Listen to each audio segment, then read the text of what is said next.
बिस्मिल्लाहिर्रहमानिर्रहीम। अस्सलाम वालेकुम दोस्तों।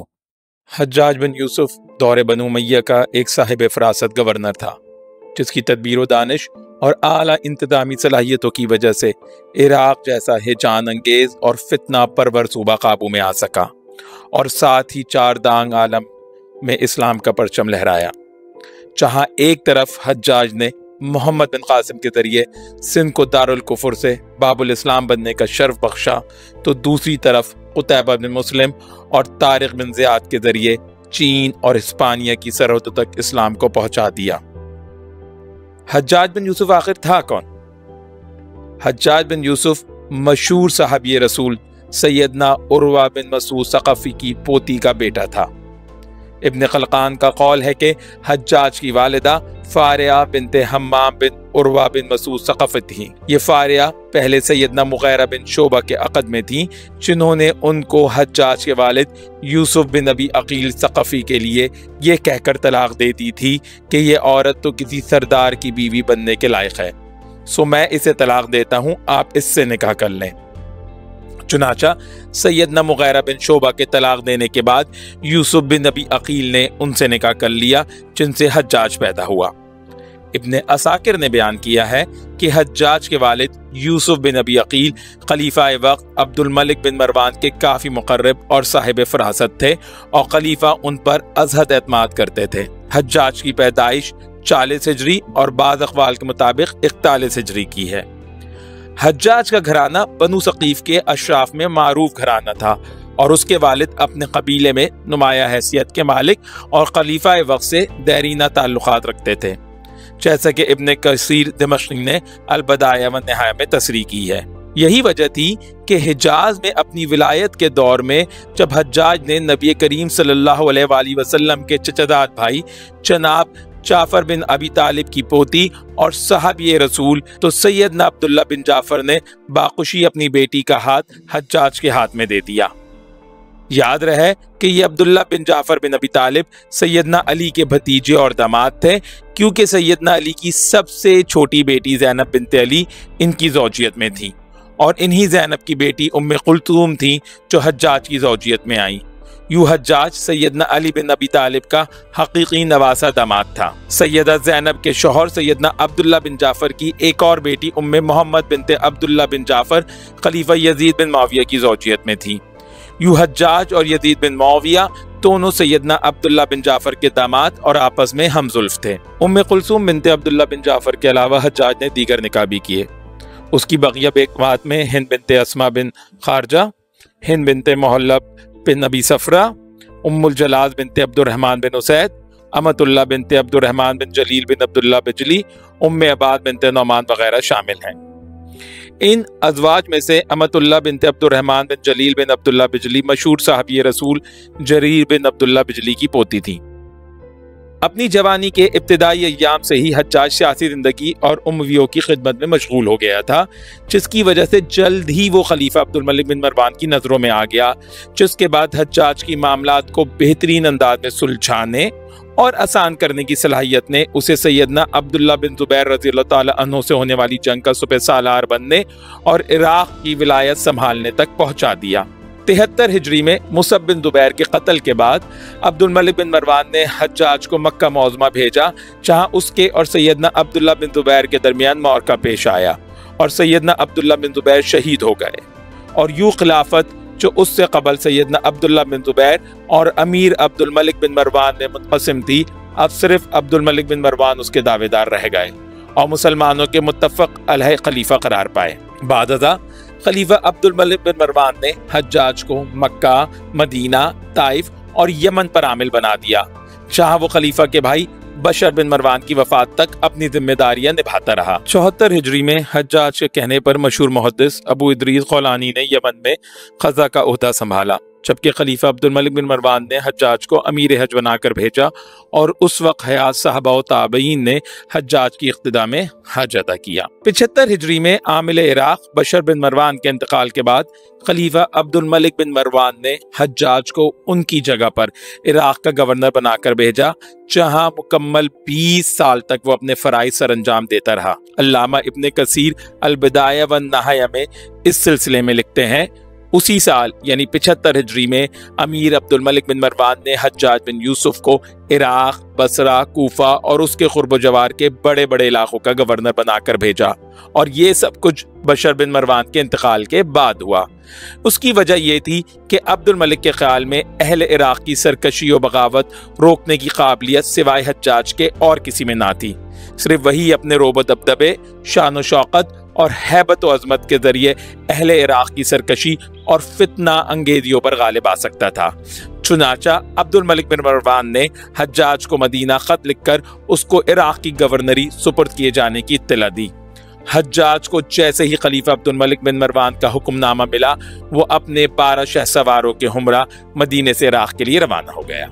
हज्जाज जब इराक में दाखिल हुआ तो जुम्मे का दिन था और मौज़िन जुम्मे की पहली अज़ान दे चुका था। हज्जाज लोगों को इत्तला किए बगैर मंबर पर जाकर बैठ गया और काफी देर तक खामोश रहा और फिर उठकर इंतहाई फसी और बलीग तकरीर की, जिसमें अहले इराक को उनकी सरकशी पर सख्ती से मुतनब्बा किया और नाफरमानी की सूरत में सजाओं से डराया। अल्लामा इब्ने कसीर इस बाबत लिखते हैं, हज्जाज मिंबर पर चढ़ा और लोग उसके मिंबर के नीचे जमा हो गए।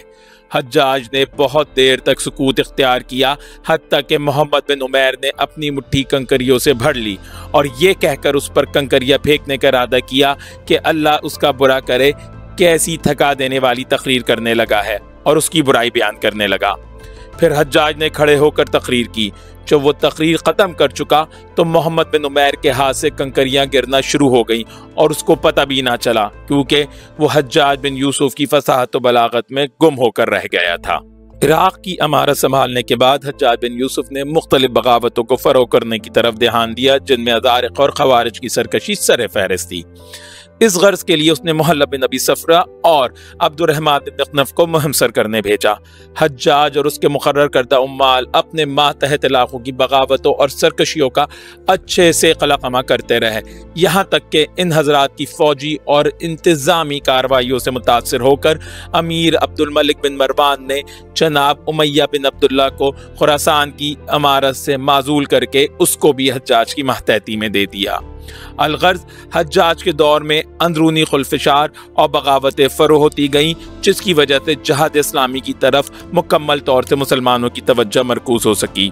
इब्ने कसीर तसरी करते हैं कि इराक का वाली बनने के बाद हज्जाज ने जहाद इस्लामी का अलम बुलंद किया और कई फतुहात हासिल की, हत्ता कि इस्लामी फतुहात का दायरा बिलाद हिंद और सिंध तक फैल गया। हर सू हज्जाज की हिदायत पर मुस्लिम अफवाज की कार्रवाइयाँ जारी रहीं, यहाँ तक कि मुसलमान यलगार करते हुए बिलाद चीन तक पहुँच गए। अल्लामा इब्ने कसीर 95 हिजरी के वाक़यात की सुर्खी कायम करके लिखते हैं, इसी साल अब्बास बिन वलीद ने बिलाद रूम में जंग करके बहुत से किले फतह किए। इसी ज़माने में मुस्लिमा बिन अब्दुल मलिक ने बिलाद रूम का एक शहर फतह किया। इसी बरस मोहम्मद बिन कासिम ने बिलाद हिंद के शहर मुल्तान को फतह किया और वहां से बहुत समाल गनीमत हासिल किया। साले रवाही में मूसा बिन नुसैर बिलाद उनलस में जहाद करता हुआ अफ्रीका पहुंच गया। वापसी में उसके साथ 60,000 कैदी थे। इसी जमाने में कुतैबा बिन मुस्लिम ने बिलाद शाम में क़ताल किया और बहुत से शहर और इलाके फतह किए। इसी असना में हज्जाज की मौत की खबर आ गई, जिससे तमाम चीज़ों पर पानी फिर गया और फौजों ने मजीद पेशकदमी छोड़कर शहर का रुख करना शुरू कर दिया। इस मौके पर शायर ने 2 शेर कहे थे, मेरी जिंदगी की कसम हज्जाज बेशुमार खूबियों का मालिक था। अगर तू जिंदा रहे तो मुझे अपनी जिंदगी की कोई परवाह नहीं, और अगर तू मर जाए तो तेरे बाद जिंदगी का कोई फायदा नहीं। हज्जाज की जहादी मिसाई और फतुहात इस कदर ज़्यादा हैं कि इस छोटी सी वीडियो में उनका अहाता करना मुमकिन नहीं। इन तमाम फतुहात में जहां हज्जाज के लायक सुपह सालारों का अमल दखल होता था, वहीं खुद हज्जाज की हिदायत और बरवक्त रसद का एहतमाम भी शामिल था। तीबल के महाज से जब हज्जाज को सुपह सालार उबैदुल्लाह बिन नहान और बुदैल बिन बिजली की शहादत की खबर आती है तो फौरन मोहम्मद बिन कासिम को 6000 शामी फौजों की सरकर्दगी में हिंदुस्तान रवाना करता है। मौरखीन लिखते हैं कि हज्जाज ने उस शामी फौज के साथ भारी असलहा और जदीद आलात हर्ब के साथ ज़रूरत की हर चीज़ भेजी थी। यहाँ तक कि सामान रसद के साथ सुई धागा तक बहरी रास्ते से रवाना किया गया। हज्जाज को मोहम्मद बिन कासिम की इस मुहिम से इस कदर ताल्लुक़ खातिर था कि हर तीसरे रोज़ महाज़ जंग से खबरें मंगवाता और फिर हालात का गहराई के साथ तजिया करके तेज़ रफ्तार तरीन कासिद के हाथ मुनासिब जंगी हिदायत भेजता था। मौरिकीन ने लिखा है कि जब दीबल के मुहासरे ने तवालत इख्तियार की और कोई नतीजा ना निकला तो हज्जाज ने मोहम्मद बिन कासिम को लिखा कि मंजनीक का एक जाविया कम करके मशक़ी जानिब दियोल की तीरथगाह पर संगबारी की जाए ताकि तीर्थगाह के ऊंचे मीनार पर लगा सुर्ख झंडा जमीन बोस हो जाए। उससे अहले शहर की हिम्मतें पस्त हो जाएंगी। और यूं ही हुआ। अहले शहर ने उसे बदशगुनी समझा और उनकी हिम्मतें पस्त हो गईं और मुसलमानों ने शहर फतह कर लिया। इसी तरह हज्जाज ने जब 86 हिजरी में मुफद्दल बिन मुहल्लब की जगह कुतैबा बिन मुस्लिम को खुरासान कहा कि मुकर्रर किया तो कुतैबा बिन मुस्लिम ने हज्जाज की हिदायत और मदद के जरिए कई अजीम फतूहात की और चीन की सरहद तक इस्लामी अफवाज को पहुंचा दिया। अल्लामा इब्न जरीर तबरी 79 हिजरी के वाक़यात के ज़ेल में लिखते हैं कि 79 हिजरी में फ़तह बुखारा के क़सद से जब कुतैबा बिन मुस्लिम ने दरियाए जिहून को अबूर किया तो हज्जाज उससे हर दम मुसलसल राब्ते में था और उसको फौरी और मुनासिब हिदायत से नवाज रहा था। शाह बुखारा से मुकाबले के पहले पड़ाव में कुतैबा बिन मुस्लिम को जब फतह नसीब नहीं हुई तो उसने हज्जाज को जंग का नक्शा और हालात लिख भेजे। हज्जाज ने उसके जवाब में कुतैबा बिन मुस्लिम को जो हिदायत जारी की वो उसके खशियत इलाही और शौक़ जहाद की असल गायत की मज़हर है। हज्जाज ने कुतैबा को लिखा, तुम अपने खलवत खाने में जाओ और खुलूस नियत से अल्लाह के हुजूर तौबा करो और फिर इन सिमतों और उन रास्तों से बुखारा पर चढ़ाई करो। चुनाचा हज्जाज की हिदायत की रोशनी में 90 हिजरी में कुतैबा बिन मुस्लिम दोबारा बुखारा पर हमला आवर हुआ और इस बेजगरी से लड़ा कि दुश्मन को घुटने टेकते ही बनी और यूं मुसलमानों का बुखारा पर कब्जा हो गया। कुतैबा बिन मुस्लिम ने हज्जाज को फतह की खुशखबरी दी तो मारे फरते जज्बात के हज्जाज अल्लाह के हुजूर सजदा रेज हो गया। हज्जाज जिस तरह एक कामयाब हुक्मरान था उसी तरह वो एक कामयाब मुंतजिम भी था। उसने दौरे जदीद से सैकड़ों साल पहले ये निज़ाम नाफिज किया था कि शहरी इलाकों में रात को किस वक्त तक चहल पहल जारी रह सकती है। इस निज़ाम के निफाज के सिलसिले में जो अवामिल आज की हुकूमतों के पेश नज़र हैं ये वही अवामिल हैं जो हज्जाज के पेश नज़र थे। हरचंद हज्जाज के यहाँ इस निज़ाम के निफाज के असबाब दूसरे भी थे, जैसे वो चाहता था कि लोग बेखौफ और मुतमईन होकर सोएं, उन्हें कोई परेशान ना करे, ना कोई उनके इत्मीनान और सुकून में खलल अंदाज हो। साथ ही हज्जाज के पेश नज़र इस निज़ाम के निफाज का असल मकसद ये इत्मीनान हासिल करना था कि शबीना महफिलों में हुकूमत के खिलाफ कोई खुफिया साजिश नहीं की जाए। यही वजह थी कि उसकी खुफिया एजेंसी के जासूस रात भर गश्त करते थे। वो जब किसी शख्स को हिदायत की खिलाफ वर्दी का मुर्तकिब देखते तो उसे तहकीक व तफ्तीश के लिए हज्जाज के पास ले जाते। हज्जाज ने कई ऐसे एडमिनिस्ट्रेटिव तौर तरीके मुतारिफ करवाए थे जिनके बारे में बहुत से लोग ये समझते हैं कि वो जदीद दौर की दरियाफ्तें हैं या यूरोप की इनायतें, लेकिन दर हकीकत यूरोप से अरसा कबल हज्जाज उन तरीक़ों को मुतारिफ करवा चुका था। उसने शहरों की सफाई सुथराई पर खास तवज्जो दी थी। वो तारीख का पहला हुक्मरान था जिसने गलियों बाजारों में गन डालने और शहरी आदाब की खिलाफ वर्दी पर कैद की सजाएं मुकर्रर की थी। हज्जाज ने एक शहर से दूसरे शहर और एक सूबे से दूसरे सूबे जाने के लिए परवाना राहदारी यानी पासपोर्ट का निज़ाम बनाया था। अगर कोई शहरी बैनुल अज़लाई या बैनुल सूबाई सफ़र करना चाहता था तो उसके लिए मुताल्लिका अफसर से उसे पासपोर्ट हासिल करना ज़रूरी होता था। उस अफसर का दफ्तर क़स्र मजीज़ कहलाता था। सदर मुकाम वासित चूँकि ख़ास अहमियत का हामिल शहर था सो उसमें दाखिले के लिए ख़ुसूसी इजाज़तनामे की ज़रूरत पड़ती थी। हज्जाज वो पहला हुक्मरान था जिसने आवारा कुत्तों के खात्मे का मंसूबा मुतारिफ कराया था ताकि वो शहरियों को ईजा न दें और अमराज के फैलाव का बाइस न बने। अरब गाय का गोश्त बहुत रुग़बत से खाते थे। हज्जाज को अंदेशा हुआ कि इस तरह गाय की नस्ल खत्म हो जाएगी और दूध बहुत महंगा हो जाएगा। चुनाचा उसने गाय के ज़िबह पर पाबंदी आयद कर दी। जदीद दौर की अक़वाम ने यह तरीक़ा भी वहीं से मुस्ताल लिया है। अवामिल वही थे जो हज्जाज के पेश नज़र थे। हज्जाज से पहले इस्लामी फौज के सिपाही मिली जुली सलाहियतों के मामिल होते थे। हज्जाज चाहता था कि फौज के सिपाही यकसा सेहत और सलाहियत के मालिक हों। इस मकसद के लिए उसने फौजी खिदमत लाजिम करार दी। फौज में सिपाहियों की भर्ती तिब्बी मुआयने की दस्तखतशुदा रिपोर्ट के बाद ही अमल में लाई जाती थी। दौर जदीद की तरक्की याफ्ता अक़वाम का तर्ज अमल भी यही है। हज्जाज चाहता था कि लेन देन के मामलात के सिलसिले में भी उसकी हुकूमत खुसूसी अहमियत की हामिल हो। चुनाचा उसने करेंसी सिक्के ढालने के लिए एक टिकसाल बनवाई, जहां उसने ढलाई के माहिर टिकसालिये भर्ती किए और उन पर निगरां अफसर मुकर्रर किए ताकि खोटे सिक्कों की ढलाई नामुमकिन बनाई जा सके। हज्जाज बाजारों में खरीदो फरोख्त के अमल पर भी नजर रखता था। एक मर्तबा उसने बाजार में देखा कि एक शख्स ऐबदार जानवर बेच रहा है। उसने जब उससे दरियाफ्त किया कि वो जानवर कैसे बेच रहा है तो उसने कहा वो जानवरों के ऐब बताकर उन्हें बेच रहा है। इस पर हज्जाज ने उसे कुछ न कहा। अलगर्ज हज्जाज इंतजामी मामलात में कोई दकीका फरोगुजाश नहीं करता था और कोई छोटी बड़ी शय उसकी उकाबी निगाहों से ओझल नहीं रहती थी। अहले इराक इंतजामी सतह पर उसकी ये दरियाफ्तें और ये सरगर्मियां देखकर मबहूत रह गए थे। यही वजह थी कि वो कहते थे कि हज्जाज या तो कोई जिन है या जादूगर। हज्जाज ने इराक पर 20 बरस तक हुकूमत की। वो इस्लाम की एक तेज धार तलवार और उमवी सल्तनत का एक अहम सुतून था। उमवी सल्तनत जब हज्जाज, खालिद बिन अब्दुल्ला और मूसा बिन नुसैर जैसे सच्चे खिदमतगारों से महरूम हुई तो अपना वक़ार खो बैठी और अपनी असली क़ुव्वत से हाथ धो बैठी। तब वो आमादा ज़वाल हो गई। यूं हज्जाज की मौत दरअसल उमवी सल्तनत के ज़वाल का नुक्ता आगाज थी। वो सल्तनत बनु उमय्या का दस्तेराज था जिससे वो दुश्मनों पर कारी ज़रब लगाती थी। वो सल्तनत बनु उमय्या का दीदाए बीना था जिससे वो दुश्मनों पर उखाबी नजर रखती थी। जब उसे कूफा और खुरासान की विलायत सौंपी गई तो ये दोनों इलाके फितनों की अमाजगह और इमामिया का गढ़ थे। इन मुश्किलात और मसाइल के बावजूद हज्जाज ने इन इलाकों में नज़्म व ज़ब्त कायम किया। उसकी सख्तगिरी ने हुकूमत मुखालिफ फितना परवरों की सिट्टी गुम कर डाली। उसने जबरदस्त सलाहियतों के मालिक उम्माल और बहादुर सुबह सालारों का इंतखाब किया। यूं उसके अहद में उमवियों का दायरा इख्तिदार मशरक़ में काबुल तक और शुमाल में चीनी तुर्किस्तान तक फैल गया। हज्जाज के बाद उमवी सल्तनत को हज्जाज जैसा एक और मुखलिस, मजबूत और पुख्ता कार हुक्मरान मिल जाता तो तारीख का नक्शा कुछ और ही होता।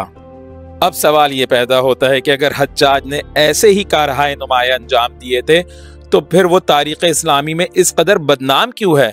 तो इसका जवाब हम आपको देने के बजाय आपके सामने इराक़ी मौर्रिख अब्दुल वाहिद ज़ुन्नून तहा, जो कि मौसल यूनिवर्सिटी में तारीख़ के प्रोफेसर हैं, की बात को रख देते हैं।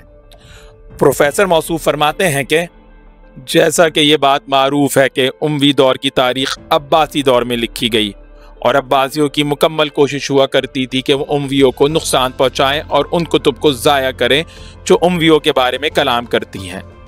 उमवी दौर पर लिखने वाले अक्सर मौरखीन अब्बासी दौर के हैं, जिसकी वजह से उन्होंने उमवियों के जुल्म व सितम के बयान में मुबालगे से काम लिया और बतौर मिसाल हज्जाज बिन यूसुफ को पेश किया, जिसके मिजाज में मौजूद शिद्दत ने उनका काम आसान कर दिया।